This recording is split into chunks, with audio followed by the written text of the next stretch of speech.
La présidentielle est passée, tournons le dos et pensons aux échéances nouvelles qui arrivent. Ainsi s'exprime Denis Emilien Atangana, président national du Front des démocrates camerounais à l'issue du scrutin du 12 octobre 2025. Une attitude adoptée et partagée par d'autres candidats à la présidentielle 2025 qui appellent le peuple en général et leurs militants en particulier à une attitude citoyenne et responsable avec, comme mot d'ordre, le respect des institutions. C'est le cas du président du PCRN, l'honorable Cabral Libi, qui, dans un communiqué de 18 lignes signé le 13 octobre 2025, appelle les siens à la patience jusqu'à ce que le travail de compilation et de jugement des procès-verbaux par des structures institutionnelles désignées à cet effet soit accompli. Par ailleurs, le candidat à cette élection appelle les Camerounais à ne pas céder à une précipitation et incitation entretenue par les addicts de la manipulation et de la division qui infestent les réseaux sociaux. Le même son de cloche retentit chez le candidat du PURS, Serge Espoir Matomba, qui rappelle que la proclamation des résultats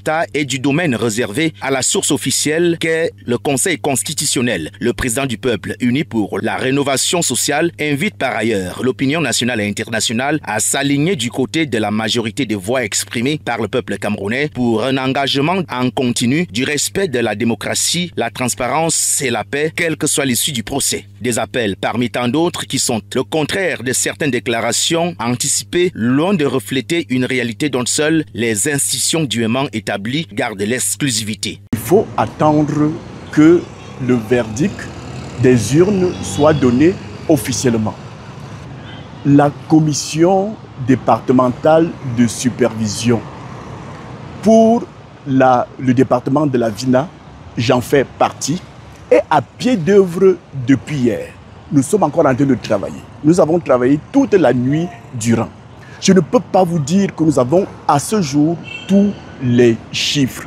Il va peut-être falloir attendre demain que nous ayons les chiffres à notre niveau.